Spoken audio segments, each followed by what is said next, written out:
Israel has been dealing with a string of lone wolf terror attacks this year, but this week's cold-blooded attack at a Jerusalem synagogue raised the alarm that Israelis are now at risk anywhere in their own nation. Israeli Ambassador Dermer joins us now to talk about this recent attack.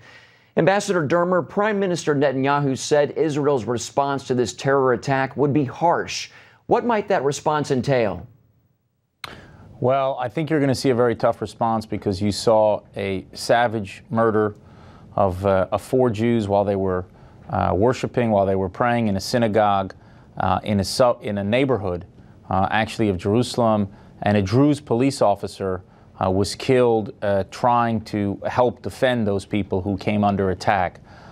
You'll see a very tough response because you can imagine what the response would be if people came into a church in Washington, in your capital, and started hacking people with meat cleavers and shooting them. Obviously, your president would take a very strong response. So we'll have to wait and see what that is. But he's going to have to do what he has to do in order to defend the Israeli public. And as disturbing, Mark, as those attacks were, and they're very disturbing, we were also very disturbed by the scenes of celebrations that you saw in Gaza, in Judea and Samaria, in the West Bank, where the Palestinians were holding these murderers up as heroes. And that's the problem.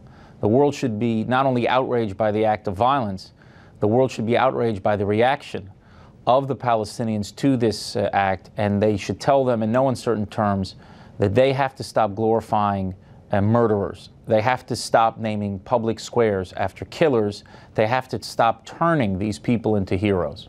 One of the controversial measures is demolishing the homes of terrorist families. Why do this? Well, our security services have found over the years that serves as some kind of deterrent against other terror attacks in the future.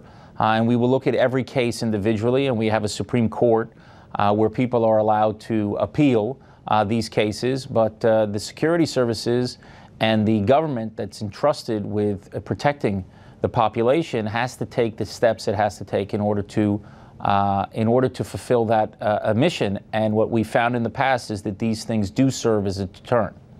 Ambassador Dermer, 3 of the victims were Americans, and Americans tend to think of this kind of terrorism taking place far away from the U.S. What message should Americans take away from this attack? Listen, Mark, these terrorists are all connected. It's not that they sit in one war room. It's not that you have members of ISIS and members of Hamas and Hezbollah and Boko Haram and all the different militant Islamic terror groups in the world sitting in one war room planning attacks.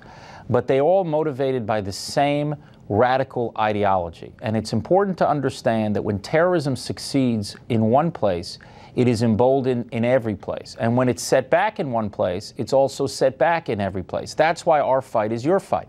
What we're fighting today, you may be fighting tomorrow.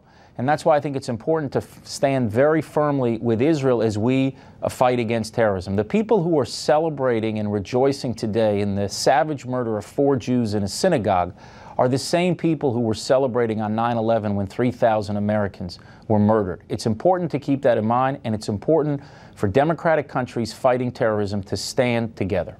What kinds of security measures are Israel putting in place to deal with the potential for attacks like this?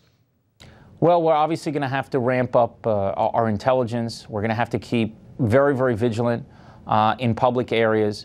You know, we've had to make changes over the years as we came under attack on buses and in malls and pizza shops. We took action in order to defend ourselves. At the time, a lot of people argued, look, Israel should not respond with such force because it's only going to inflame the situation. I remember, Mark, about a decade ago, after one of the worst waves, in fact, the worst wave of terrorism that we had in our history. 1 month in March 2002, we lost hundreds of Israelis to terrorism, including a very terrible attack during a Passover, this massacre at a Passover Seder. And then Israel decided to launch a very big military operation called Operation Defensive Shield, which went into the Palestinian areas in cities in Judea and Samaria, and it removed a lot of the terror infrastructure that existed there. Before that happened, people said, if you respond with military force, if you take action, you're just going to inflame the situation. They were wrong then, and they're wrong now. The worst thing that you can do in the face of terrorism is to do nothing and to listen to these people who say, don't take strong action because it will just make the problem worse. You have to confront terrorism, you have to fight it, and just as we did a decade ago, I have no doubt that we will take the actions necessary to protect our people today. All right, Ambassador Ron Dermer, thanks so much for being with us, sir, and thank you for your insights. Thank you.